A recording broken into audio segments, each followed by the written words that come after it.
오늘이 3월 17일, 3월도 중순을 지나가고 있습니다. 1년에 4분의 1이 지나가는 시점입니다. 봄이 왔죠. 봄은 만물이 생동하는 생명이 넘치는 그런 계절입니다. 봄은 왔는데 봄 같지 않은 느낌이 듭니다. 온통 하늘에는 미세먼지가 가득해서 전국을 뒤덮이고 있습니다. 우리 나라가 미세먼지 때문에 몸살을 겪고 있습니다. 봄이 봄다워서 따스하고 정겹고, 그래서 봄의 따스러운 햇살을 맞으며 산책도 하고 이런 즐기고 싶은데 봄이 봄답지 않아서 안타깝습니다. 올겨울에는 별 춥지가 않았습니다. 날씨가 춥지 않아서 참 좋은 점도 많은데, 옛말에 겨울은 추울수록 겨울답다라는 말이 있는데 좀 겨울답지 않은 것 같습니다. 또 그리고 겨울은 눈이 많이 와야 겨울다운데 올겨울에는 눈다운 눈이 별로 내린 것 같지 않습니다. 겨울답지 않은 것 같습니다.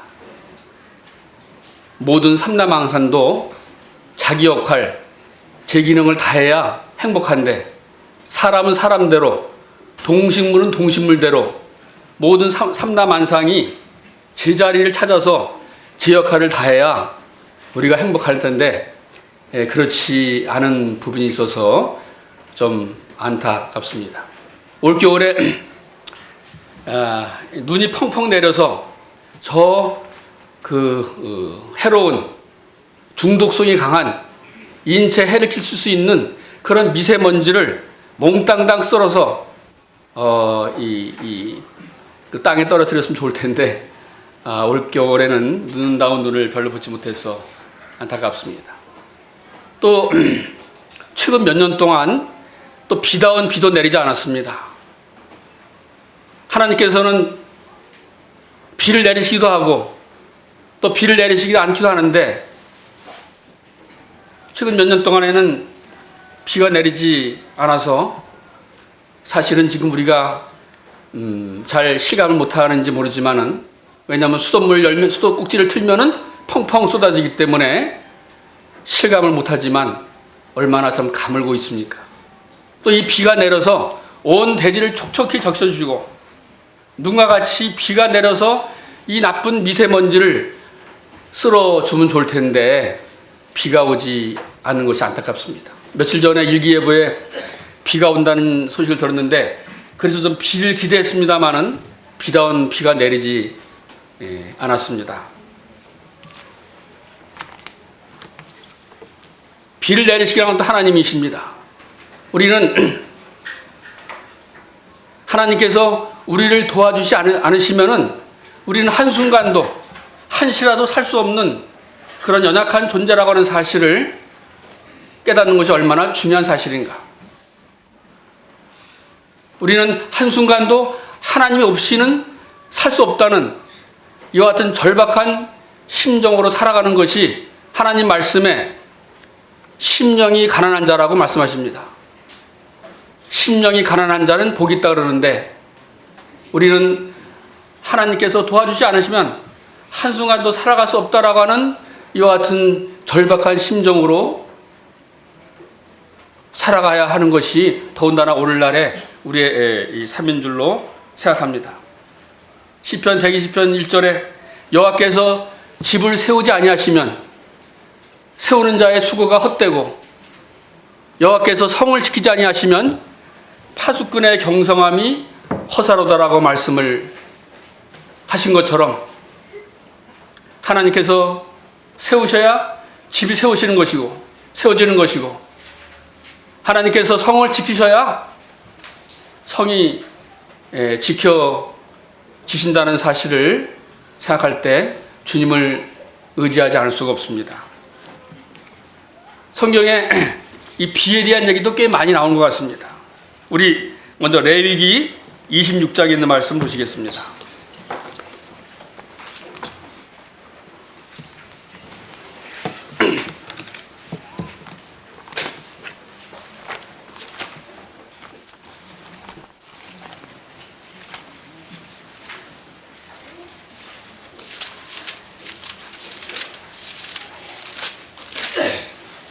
레위기 26장 3절, 4절을 우리 다 같이 한번 읽어볼까요? 레위기 26장 3절, 4절 시작. 너희가 내 규례와 계명을 준행하면 내가 너희에게 철따라 비를 주리니 땅은 그 산물을 내고 밭에 나무는 열매를 맺으리라. 하나님의 말씀입니다. 우리는 비가 내리는 것, 그거 뭐 자연적인 현상이고 때가 되면 비가 내리는 거고 비가 그치기도 하는 것이지 그게 무슨 하나님과 관계가 있을 것인가 이렇게 생각하기 쉬운데, 명백하게 비를 내리시는 것도, 비를 주관하시는 것도 하나님이라고 하는 사실을 언급해 주고 계십니다. 너희가 내 규례와 계명을 준행하면, 그런데 앞에 단서가 붙습니다. 내 규례와 계명을 준행하면 내가 너에게 철따라 비를 주리니. 우리 찬송가 가사에도 주님께서 가물어 메마른 땅에 단비를 내리시듯 이른 비와 늦은 비를 주관하신다라고 하는 사실을 언급하고 있는, 말씀하고 계시는데, 여기 너에게 철따라 비를 주리니 얼마나 놀라운 자비하신 주님이십니까? 주님께서 철따라 계절에 맞게, 봄이면 봄대로, 여름이면 여름인 대로, 겨울에는 겨울대로 눈과 비를 주시는 것이 하나님의 은혜라고 말씀한 것입니다. 우린 지금까지 내가 알게 모르게 하나님의 은혜 속에 얼마나 살고 있습니까? 이와 같은 사실을 생각한다면 얼마나 하나님께 감사할 일이고 정말 주님 앞에 감사할 일인지 모르겠습니다. 그래서 그 산물을 내고 밭에 나무는 열매를 맺으리라. 신명기 11장 13절도 한번 같이 보겠습니다. 신명기 11장 13절.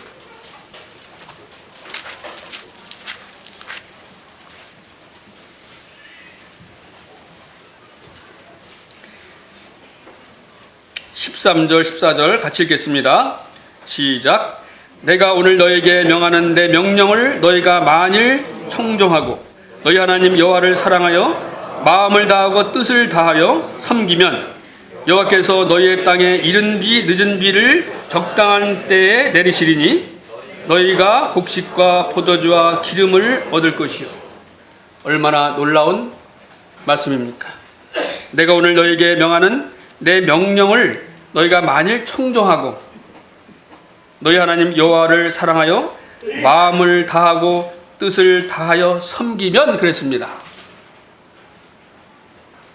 지금 이렇게 비가 오지 않는 것, 눈이 내리지 않는 것, 이거 재앙이 아닐까요? 무슨 뜻이 있지 않을까 하는 생각을 해봅니다. 여호와께서 너희의 땅에 이른 비 늦은 비를 적당한 때에 내리시리니, 아까 말씀에는 철 따라 계절 따라 내리시고 또 계절에 맞게 이른 비도 내리시고 늦은 비도 내리시고, 얼마나 놀라운 자세하신, 자상하신, 세밀하신, 합당하신 우리 주님이십니까? 오묘하신. 그래서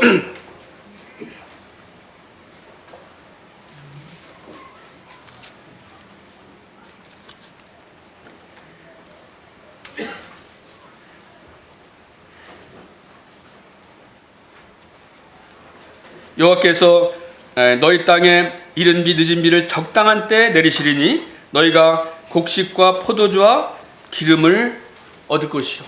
주님께서 적당한 때에 비를 내시기 때문에 우리가 먹을 양식을 풍족하게 먹고 있습니다. 이와 같은 말씀이 도처에 있습니다. 제가 그냥 읽겠습니다. 요엘서 2장 23절에는 시온의 자녀들아 너희는 너희 하나님 여호와로 말미암아 기뻐하며 즐거워할지어다. 그가 너희를 위하여 비를 내리시되 이른 비를 너에게 적당하게 주시리니 이른 비를 너에게 적당하게 주시리니 이른 비와 늦은 비가 예전과 같을 것이라. 스가랴서 10장 1절에 보면 봄비가 올 때 여호와 곧 구름을 일게 하시는 여호와께 비를 구하라. 무리에게 소낙비를 내려서 밭의 채소를 각 사람에게 주시리라. 여기는 봄비가 올 때, 지금 이제 봄이 왔잖아요. 봄비가 올 때 여호와 곧 구름을 일게 하시는 여호와께 비를 구하라. 우리가 비를 위해서 기도할 필요가 있다라고 하는 사실을 말씀해 주고 계십니다. 비 오기를 위해서도 기도할 필요가 있는 것이죠. 엘리야는 우리와 성정이 같은 사람이로되 저가 비 오지 않기를 구했을 때 3년 반 동안이나 비가 오지 않았고 다시 비 오기를 구했을 때 또 3년 반 동안인가요? 비가 왔다고 했습니다. 비를 주시는 것도 하나님이십니다. 비를 내리게 하는 것도 하나님의 사람이 할 수 있습니다. 우리 하나님의 사람들이죠. 하나님의 사람들은 내게 능력 주시는 자 안에서 내가 모든 것을 할 수 있느니라. 얼마나 놀라운 말씀인지 모르겠습니다. 우리가 그렇게 하지 못하는 것이 믿음이 부족하고 또 믿음의 분량이 다르기 때문에 그렇지만 하나님이 할 수 있는 것을 사람도 할 수 있는 부분이 있는 것입니다. 비 오기를 위해서 기도하라는 말씀이 있네요. 구름 일게 하시는 여호와께 비를 구하라. 그리하면 소낙비를 내려서 밭의 채소를 각 사람에게 주시리라. 또 신명기 28장 12절에 보면은 여호와께서 너를 위하여 하늘의 아름다운 보고를 여시사 네 땅에 때를 따라 비를 내리시고 네 손으로 하는 모든 일에 복을 주시리니 네가 많은 민족에게 꾸어줄지라도 너는 꾸지 아니할 것이요 네 땅에 때를 따라 비를 내리시고 그랬습니다. 얼마나 많은 말씀이 있는지 모르겠습니다. 그래서 우리가 성경을 읽을 때 얼마나 놀라운 지혜와 교훈과 영적인 능력을 체험하는지 모르겠습니다. 그렇기 때문에 이 말씀을 주야로 묵상하여 그 가운데 기록된 대로 지켜 행하라. 하나님 말씀을 묵상하고 하나님 말씀을 읽고 하는 것이 얼마나 큰 복이고 얼마나 지혜를 얻는 일이고 얼마나 승리를 할 수 있는 길이고 얼마나 놀라운지 모르겠습니다. 이 성경 속에 얼마나 많은 보고가 들어있는지 모르겠습니다. 모든 문제를 해결할 수 있는 그런 지혜의 보고가 이 성경 66권에 다 들어있습니다. 그렇기 때문에 우리 여기서 강단에서 말씀을 전하시는 분들이 그토록 강조하는 것이 말씀을 읽어라 하는 얘기입니다. 그 어떤 중요한 것보다 더 자고 싶어요? 다른 일에 TV를 보고 싶어요? 다른 일을 더 하고 할 수 있는 일이 있다고 생각해요? 그럼에도 불구하고 말씀을 가까이 해야 되는 이유가 바로 이런 점에 있기 때문에 그렇습니다. 시편 147편을 보시겠습니다. 시편 147편.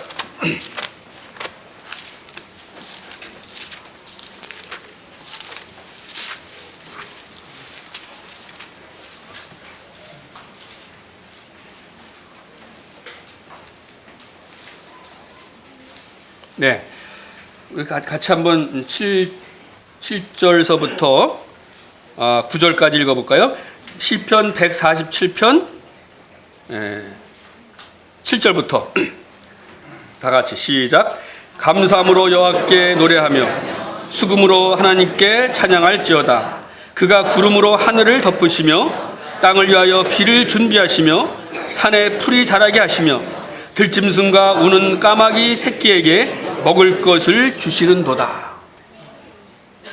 비가 내리는 것은 사람만 좋은 것이 아니라 동식물에도 좋은 것입니다. 여기 보면은 들짐승과 우는 까마귀 새끼에게 먹을 것을 주시는도다. 얼마나 놀랍습니까? 하나님은 사람도 사랑하지만 하나님께서 창조하신 동식물도 사랑합니다. 그래서 우리가 동물을 대할 때 그 동물도 사랑하라는 같은 말씀이 있지 않습니까? 그래서 비를 내리면은 그가 구름으로 하늘을 덮으시며 땅을 위하여 비를 준비하시며 산에 풀이 자라게 하시며 들짐승과 우는 까마귀 새끼에게도 먹을 것을 주신다고 했습니다. 또 우리 이사야서 30장 한 절 더 보겠습니다. 이사야 30장 23절.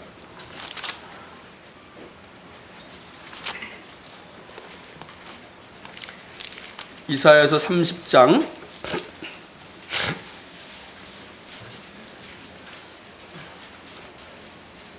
23절 또 같이 한번 읽어볼까요? 이사야 30장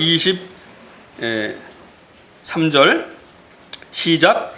네가 땅에 뿌린 종자에 주께서 비를 주사 땅이 먹을 것을 내며 곡식이 풍성하고 기름지게 하실 것이며 그날에 내 가축이 광활한 목장에서 먹을 것이요. 사람에게도 좋고 식물에게도 좋고 동물에도 좋습니다.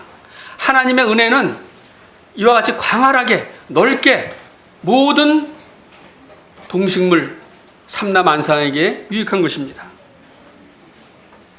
네가 땅에 뿌린 종자에 주께서 비를 주시사 땅에 먹을 것을 내며 곡식이 풍성하고 기름지게 하실 것이며 그날에 네 가축이 광활한 목장에서 먹을 것이요.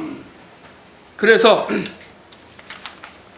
로마서 8장 19절에 피조물이 고대하는 것은 하나님의 아들들이 나타나는 것이니 그 바라는 것은 피조물도 썩어짐의 종로탄 데서 해방되어 하나님의 자녀들의 영광의 자유에 이르는 것이니라. 피조물이 다 이제까지 탄식하며 사람이 범죄함으로 땅도 저주를 받고 애꿎은 동식물도 저주를 받아서 불행한 삶을 사는 것입니다. 누구 때문에요? 사람 때문에. 사람이 범죄함으로 뒤죽박죽이 되고 이렇게 어려운 삶을 우리가 사는 것입니다. 그만큼 죄는 무서운 것이잖아요. 죄의 삭스는 사망이요. 모든 사람이 죄를 범하였음에 하나님의 영광에 이르지 못하더니 이와 같이 무서운 죄를 우리가 지고 있습니다. 문제는 이 죄를 우리가 스스로 해결할 수 없죠. 도저히 이 죄는 우리 스스로 해결할 수가 없습니다.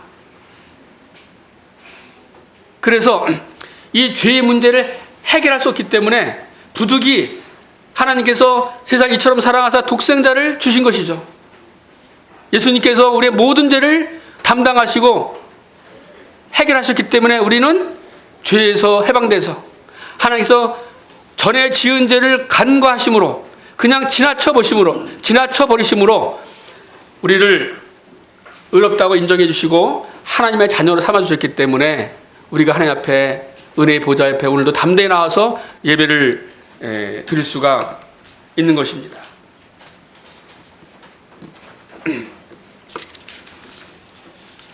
자, 이렇게 그 불순종의 대가가 얼마나 크냐. 이번에는 우리 신명기 11장 16절 제가 읽겠습니다. 너희는 스스로 삼가라.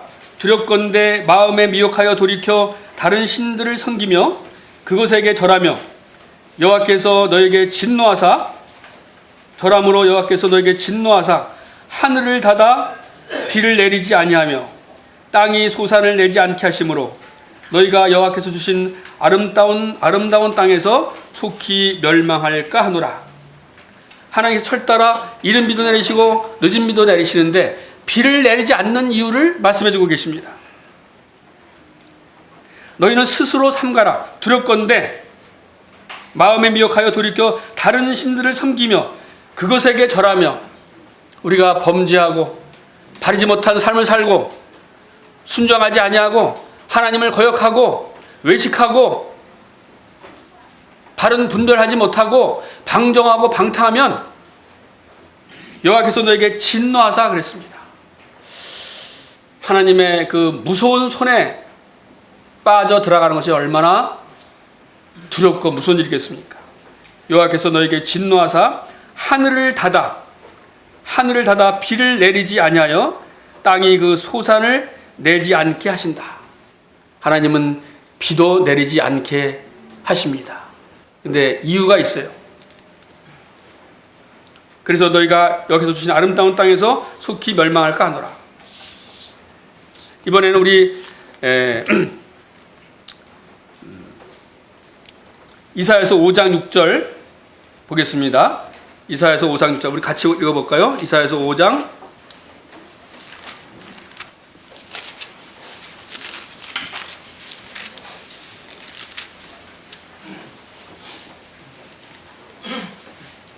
5장 6절이 맞나요? 내가 5장 6절 네, 5장 6절 읽어보겠습니다. 시작.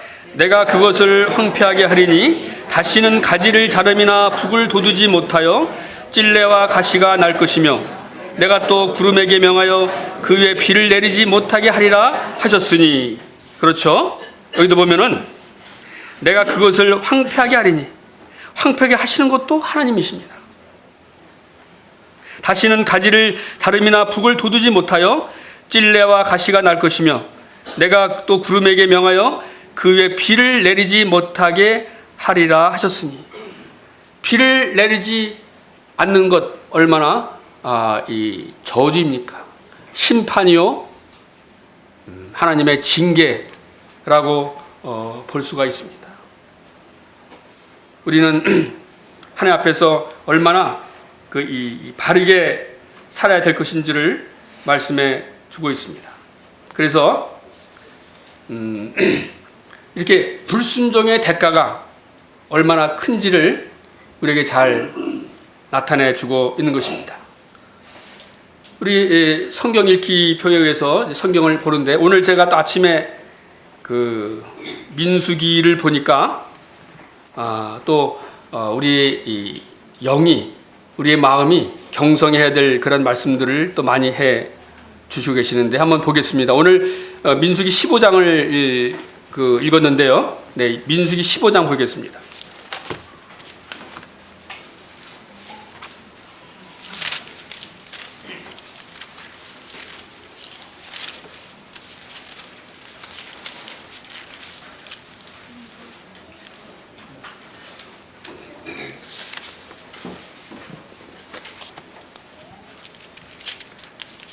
자, 오늘 아침에 읽었던 말씀들입니다. 자, 여호와께 드리는 제물에 대해서 이제 15장 1절부터 쭉 말씀해 주고 있습니다. 그래서 이 절기제에 소나 양을 이제 드리고 거기에 이제 더해서 고운 가루 10분의 1을 드리고 뭐 기름 4분의 1을 드리고 그리고 이제 그 짐승의 종류에 따라서 짐승이 좀 작으면 좀 적게 뭐 4분의 1 또는 뭐 10분의 1 좀 더 크면은 뭐 10분의 2, 뭐 10분의 3, 뭐 4분의 1, 3분의 1, 그 다음에 절반 이렇게 드리는 것을 이제 쭉 말씀을 하시다가 24절부터 보면은 제가 읽겠습니다. 15장 24절. 회중이 부지중에 범죄하거든 온 회중은 수송아지 한 마리를 여호와께 향기로운 화제로 드리고 규례대로 소제와 전제를 드리고 수염소 한 마리를 속죄제로 드릴 것이라.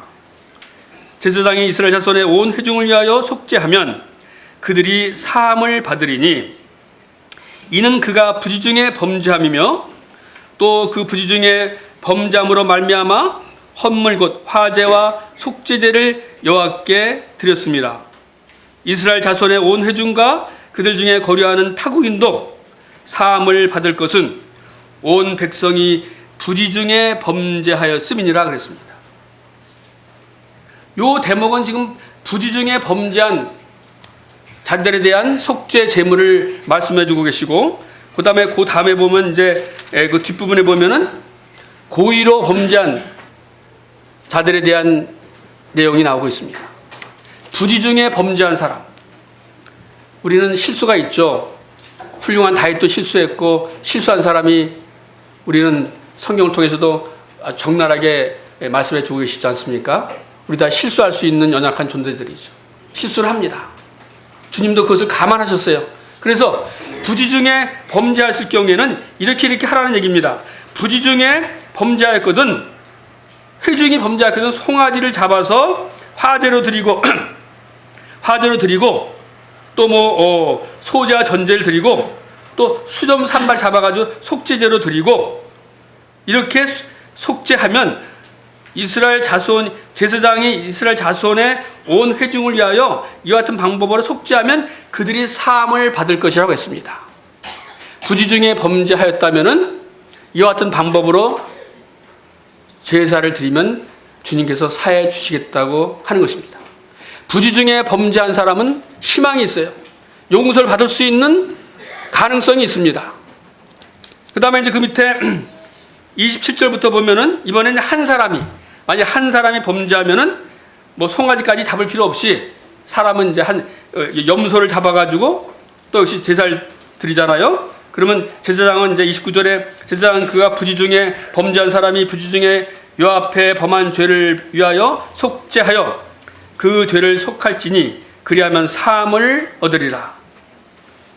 이거는 이제 이방인이든지 유대인이든지 예외가 없어요. 그 말씀이 이제 29절이군요. 이스라엘 자손 중 본토 소생이든지 그들 중에 거류하는 타국인이든지 누구든지 부지 중에 범죄하면 범죄한 자에 대한 법이 동일하거니와 그랬습니다.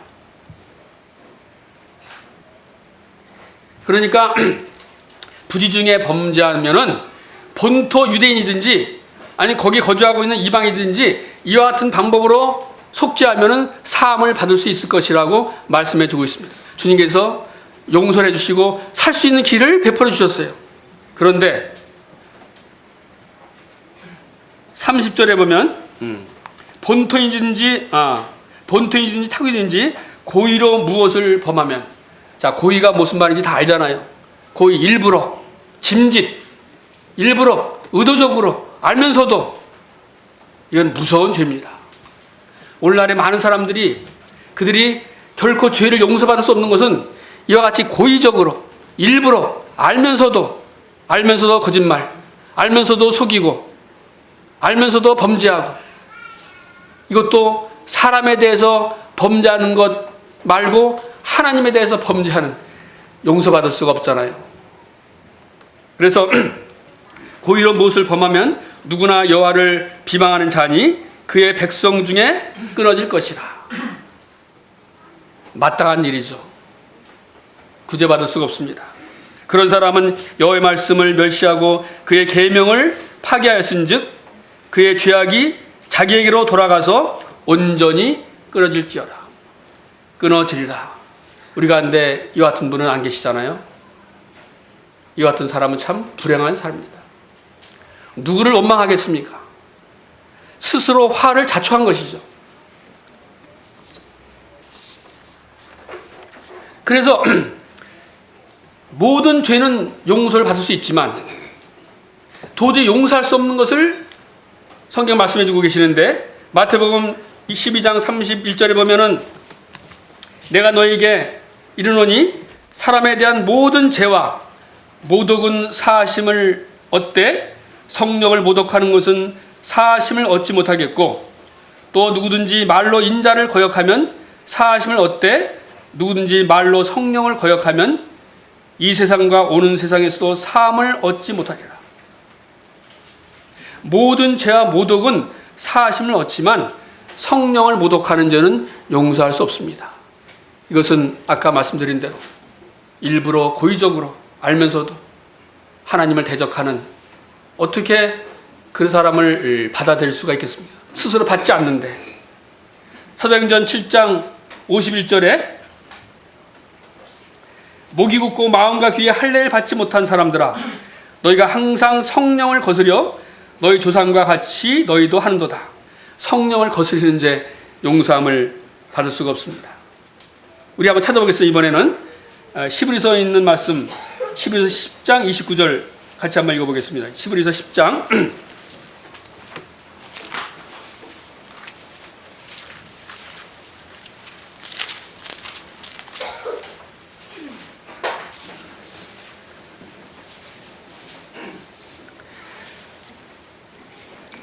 우리 26절부터 읽어볼까요? 히브리서 10장 26절부터 다 같이 시작.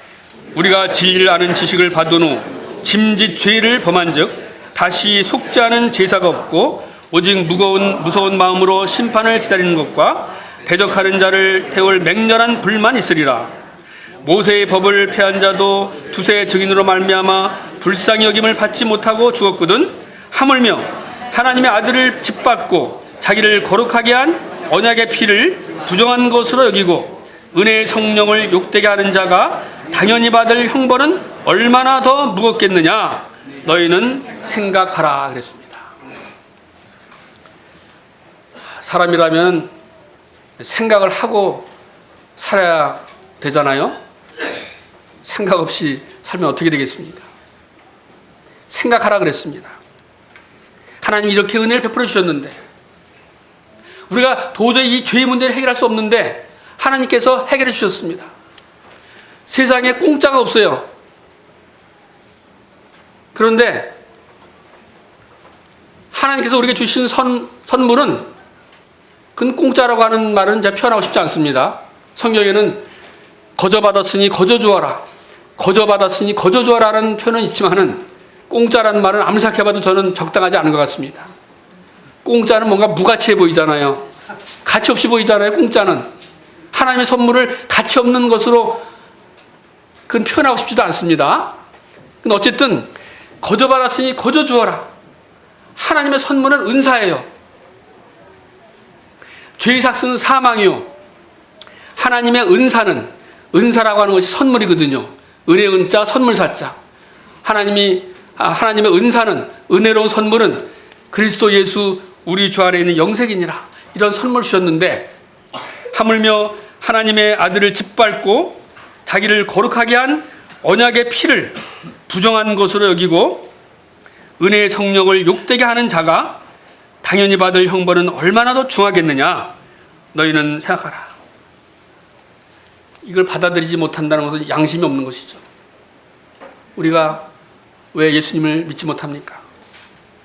그것은 아마 그를 둘러싸고 있는 악의 영이 그 마음을 꽉 사로잡아서 믿지 못하게 만드는 것이겠고, 또는 믿고 싶지만은 뭔가 이 사단의 세력이 강력해서 믿지 못하기도 하고, 아니면은 교만해서 또는 자기보다 하나님의 이런 방법, 하나님보다 자기가 더 낫다, 하나님의 방법에 대해서 무시하는 뭐 등등 있겠죠. 그래서 이와 같은 자들은 도저히 용서를 받을 수가 없습니다. 우리는 그래서 우리가 할 수 없는 일은 주님께서 해결해 주셨습니다. 구원의 문제는 해결해 주셨어요. 이제 우리가 해야 될 일이 있는데 그것은 뭐냐면은 열심 품고 주를 섬기라. 갈라디아서 6장 7절에 보면은 스스로 속이지 말라. 업신여김을 받지 아니하시나, 하나님은 업신여김을 받지 아니하시나니 사람이 무엇으로 심든지 그대로 거두리라. 하나님 말씀에는 심은 대로 거두리라, 뿌린 대로 거두리라 하는 말씀을 자주 해주고 계십니다. 여기 사람이 무엇으로 심든지 그대로 거두리라. 이것은 이제 공짜가 없다는 그런 말씀, 그런 말과도 관련이 있죠. 우리는 구원의 문제는 우리가 스스로 해결할 수 없기 때문에 하나님께서 해결해 주신 이지만 그 나머지의 삶은 우리는 이 해결을 해야 되는 것입니다. 그 다음에 로마서 2장 6절에도 하나님께서 각 사람에게 그 행한 대로 보응하시되 참고 선을 행하여 영광과 존귀와 썩지 아니함을 구하는 자에게는 영생으로 하시고, 행한 대로 보응하시되, 행한 대로 보응하시는 것이 하나님이십니다. 계시록 22장 12절에 보라 내가 속히 오리니 내가 줄 상이 내게 있어 각 사람에게 그가 행한 대로 갚아 주시리라. 이런 말씀들을 생각하면은 참 숙연해집니다. 우리의 마음이 좀 진중해집니다. 과연 나는 하나님 앞에서 어떤 평가를 받을까? 행한 대로 갚아 주신다고 했는데 과연 나는 어떻게 행동하고 어떻게 이 행함을 하고 있는 것인가? 하나님께서는 우리의 행한 대로 갚아 주신다고 했습니다. 우리 고린도 후서 5장에 있는 말씀을 좀 보시겠습니다.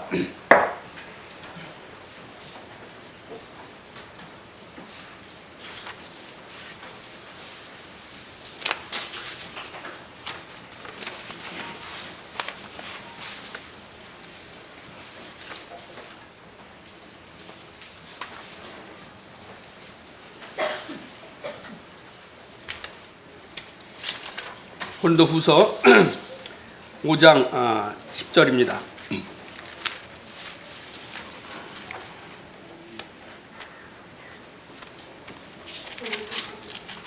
고린도 후서 5장, 잘 아는 말씀이죠. 우리 다 같이 한번 읽어볼까요? 5장 10절 시작.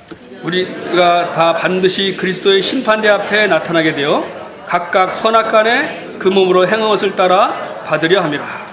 네, 우리도 하나님 심판대 앞에 서게 될 날이 있을 것이라고 분명히 말씀해 주고 계십니다. 분명한 것은 여기 반드시라고 하는 표현을 썼어요. 우리가 다 반드시 그리스도의 심판대 앞에 나타나게 되어 각각 선악간에 그 몸으로 행한 것을 따라 받으려 합니다. 이거는 율법적인 것이 아니죠. 하나님은 정확하게 우리를 아십니다. 우리 지난번에 우리 그 마태복음에서도 포도원 주인이 그 포도원에 일할 일꾼들을 새벽부터 일찍부터 들여보내고 그 다음에 좀 시간이 지났는데 아직도 있는 사람이 있어서 또 들여보내고 6시에 끝나는데 5시도 여전히 사람들이 있었어요. 그 표현에 보면 뭐 놀고 있다는 표현을 썼습니다. 그 사람들이 놀고 싶어서 논 게 아니잖아요. 하나님이 그 주인이 그 사람들 들여보냈습니다. 그런데 품삯은 동일하게 늦게 온 사람이나 뭐 일찍 온 사람이나 동일하게 줬습니다. 동일하게 주셨습니다. 상당히 의미가 있는데 그 의미는 각자 한번 깊이 한번 생각해 보시고, 제가 말씀드리고 싶은 것은 행한 대로 갚으신다 그랬는데 그 행한 대로 하는 그 기준이 사람이 생각하고 있는 그 기준이냐, 하나님께서 보시는 이 사람의 행위는 뭐냐. 우리는 좀 우리 나름대로 이것이 합리적이라고 생각할지 모르지만은 하나님은 좀 더 분명하고 정확하게 판단하실 것입니다. 분명히 늦게 온 사람도 한 데나리온 주고 일찍부터 온 사람을 한 데나리씩 주는 이유는 분명히 있을 것입니다. 하나님의 평가는, 하나님의 상주심은 분명하고 틀리지 않을 것입니다. 우리 잠언 22장 29절 보겠습니다.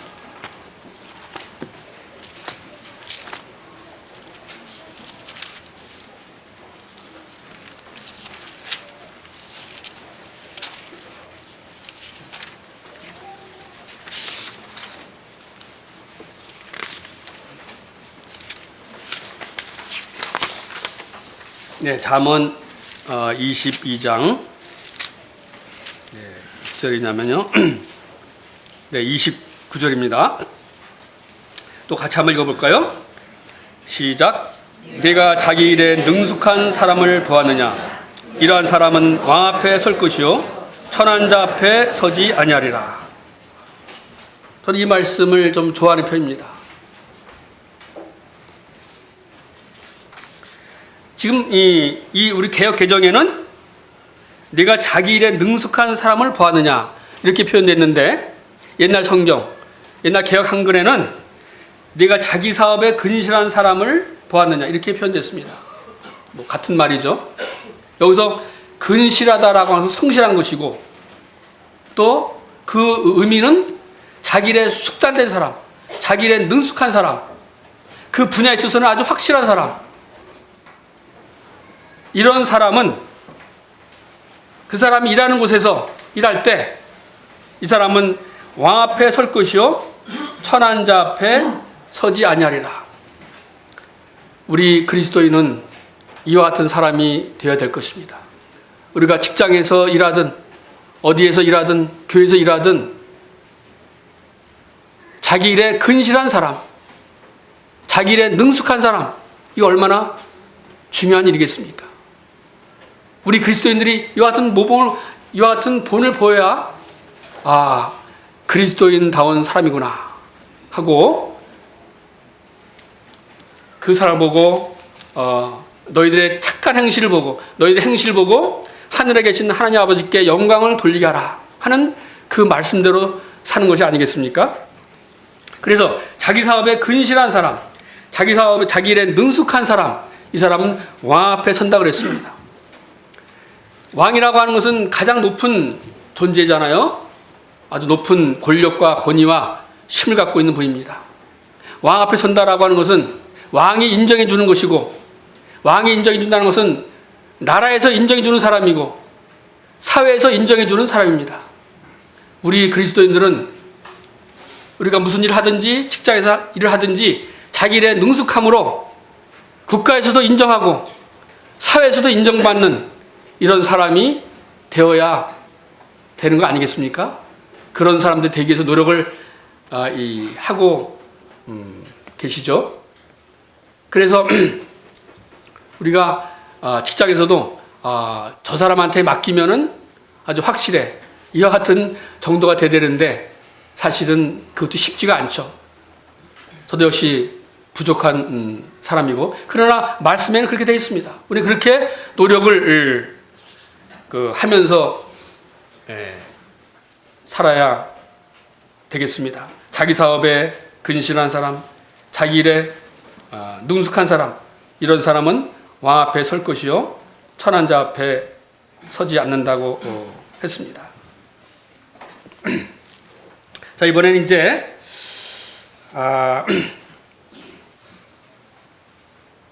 히브리서 10장 11절 말씀을 보시겠습니다.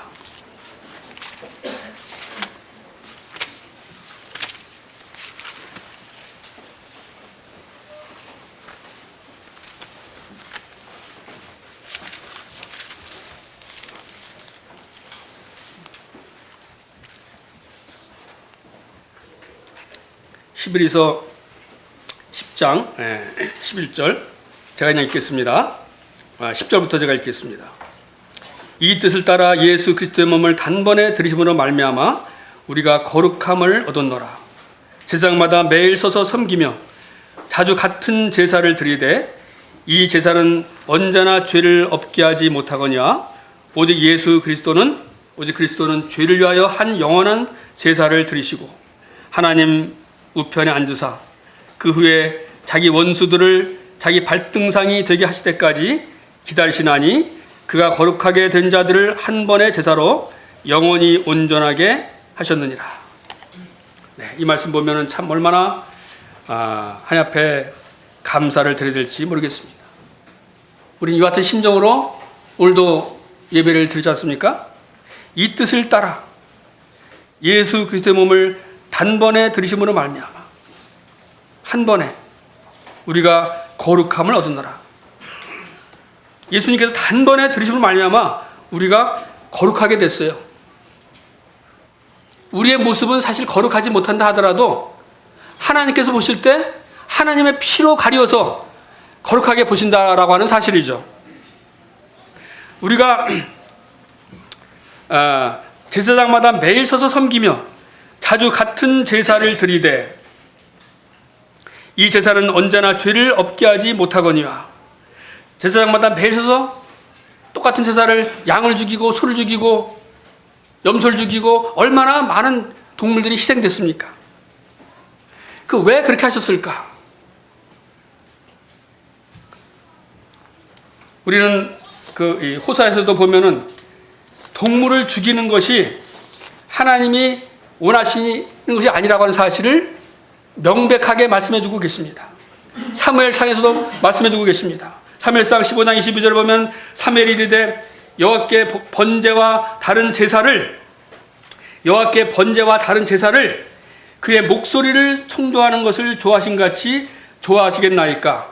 순종이 제사보다 낫고 듣는 것이 수당의 기름보다 나으니. 사무엘 당시는 지금부터 한참 전 얘기입니다.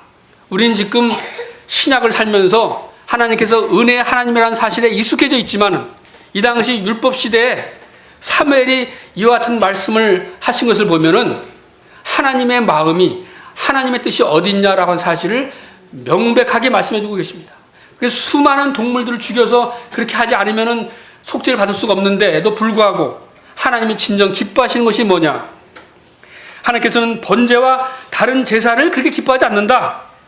그것은 네가 내 목소리를 청종하느냐, 네가 내 목소리를 청종하는 것을 하나님은 좋아하신다고 했습니다. 그의 목소리를 청종하는 것을 좋아하신 같이 좋아하시겠나이까. 그래서 결론은 순종이 제사보다 낫고 듣는 것이 수당의 기름보다 나으니. 순종이 제사보다 낫고 듣는 것이 수당의 기름보다 나으니. 얼마나 우리가 주님 앞에 이 순종과 또 하나님의 말씀 듣는 것을 귀하게 여겨 되느냐를 곰곰이 묵상하면서 하나님의 뜻이 이렇구나, 하나님의 마음이 이렇구나라고 하는 것을 생각하면서 살아가야 될 필요가 있는 것이죠. 그런 말씀들이 많습니다. 호세아서 6장 6절에 나는 인애를 원하고 제사를 원치 않다 그랬습니다. 나는 사랑을 원하고 제사를 원하지 아니하며 번제보다 하나님을 아는 것을 원하노라. 우리는 하나님 얼마나 알고 있습니까? 이사야서 66장 3절에 소를 잡아 드리는 것은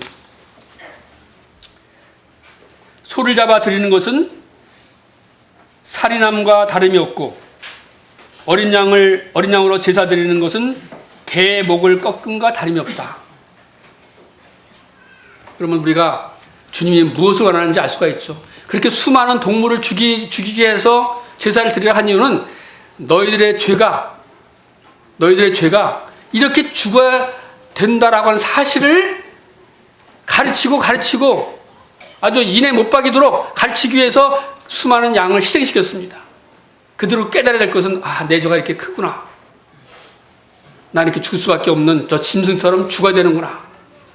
그걸 깨닫게 하기 위해서 하신 것이죠. 깨달았으면 이것이 짐승 죽이는 것이 하나님의 뜻이 아니구나. 그럼 나는 무엇을 해야 될까? 하나님의 말씀을 청정해야 되겠구나. 순종해야 되겠구나. 라는 것을 깨닫게 되는 것이죠. 그래서 소를 잡아 드리는 것은 살인함과 다름이 없고, 살인하는 거잖아요. 소가 덩치가 작긴 해요? 소가 얼마나 큽니까? 살인함과 다름이 없고 어린 양으로 제사 드리는 것은 개의 목을 꺾음과 다름이 없으며 드리는 예물은 돼지의 피와 다름이 없다 그랬습니다. 마태복음 9장 13절에도 너희는 가서 내가 긍휼을 원하고 제사를 원하지 아니하노라 하신 뜻이 무엇인지 배우라. 나는 의인을 부르러 온 것이 아니요 죄인을 부르러 왔노라. 마태복음 12장 10절에도 나는 자비를 원하고 제사를 원하지 아니하노라 하신 뜻을 너희가 알았더라면 무죄한 자를 정죄하지 아니하였으리라. 그래서 하나님의 이와 같은 뜻을, 하나님 마음을 우리가 잘 묵상해서 안다면 우리는 성도를 대하는 자세도 달라져야 될 것이죠. 우리는 성도를 어떠한 자세로, 어떠한 모습으로 볼 것이냐, 어떠한 자세로 성도를 대해야 될 것이냐. 잘못하면 우리가 상처를 주기도 하고 또 비판도 하고 또 정죄할 수도 있거든요. 하나님의 뜻이 어디 있느냐를 살펴봅니다. 나는 자비를 원하고 제사를 원치 아니하노라. 하나님 앞에 참 감사를 드립니다. 우리의 태도가 상당히 중요한 것을 말씀을 드리고 있는 것이죠.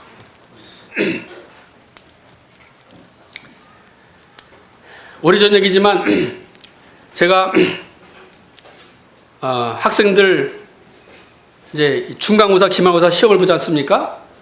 시험 감독을 들어갔는데 그 칠판에 뭐라고 써 있냐면은 태도도 실력이다. 태도도 실력이다. 아, 지금 애들 지금 시험 보고 있는데 태도가 점수가 들어가요? 태도가 실력이에요? 태도도 실력이다 써놨습니다. 자기가 대단한 말인데 그 선생님은 도덕 선생님입니다. 도덕 선생님답게 훌륭한 명언을 써놨구나. 그런데 하나님은 믿지 않아요. 그건 안타까운데 어쨌든 그 말은 참 좋습니다. 지금 아이들 시험 보는데 하나 점수기 잘 봐가지고 점수를 잘 맞는 거 실력이잖아요. 근데 태도도 실력이다. 엉뚱한 짓 하지 말아라. 그런 의미도 되겠고 태도가 중요해요. 근데 이거는 명언입니다. 사실보다는 태도가 중요하다. 사실보다는 태도가 중요하다. 다윗이 범죄했지만은 납작들어서 회개했습니다. 사실은 그야말로 용서하지 못할 죄를 졌지만은 그 다윗은 회개했어요. 십자가에 달린 그 두 강도 중에서 하나는 비방했지만 너는 네가 지은 죄에 대해서 당연히 정죄를 받아야 되지만 이분은 죄가 없다. 주여, 주님께서 하늘나라 임하실 때 저를 기억하시옵소서. 회개했습니다. 태도가 온전해졌습니다. 태도가 주님을 찾아오고 했습니다. 우리의 태도는 어떻습니까? 저는 저 태도에 대해서 반성하면서 살고 싶어요. 한 말씀만 드리고 마치겠습니다. 빌립보서 2장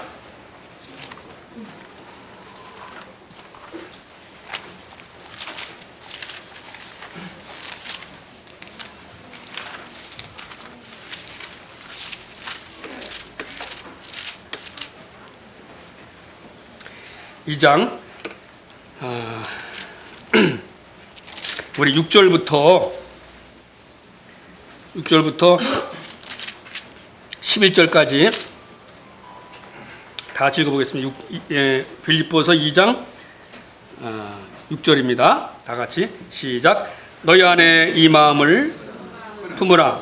곧 그리스도 예수의 마음이니 그는 근본 하나님의 본체시나 하나님과 동등됨을 취할 것으로 여기지 아니하시고 오히려 자기를 비워 종의 형체를 가지사 사람들과 같이 되셨고 사람의 모양으로 나타나사 자기를 낮추시고 죽기까지 복종하셨으니 곧 십자가에 죽으심이라.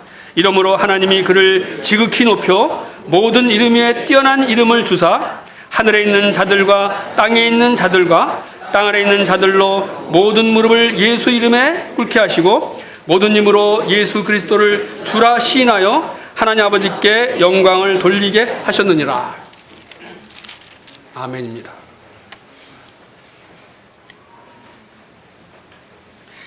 우리 안에 이 마음을, 이러한 태도, 이런 마음을 갖는 것 참 중요합니다. 이 마음을 품으라.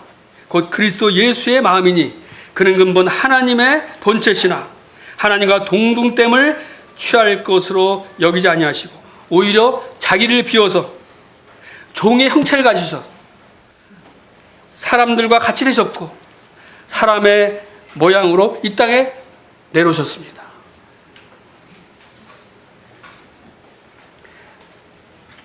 자기를 낮추시고 죽기까지 복종하셨으니 곧 십자가에 죽으심이라. 우리 주님께서 이렇게 십자가에 달려 돌아가셨습니다. 주님께서 이렇게 돌아가셨기 때문에 우리가 지금 살고 있는 것입니다. 이러므로 하나님이 그를 지극히 높여 모든 이름에 뛰어난 이름을 주사, 마땅한 거죠. 주님이 이렇게 영광을 받으실 만한 자격이 있죠.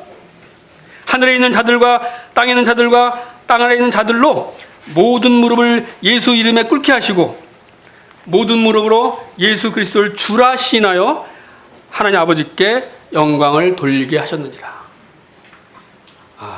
주님 앞에 감사드립니다. 기도하시겠습니다.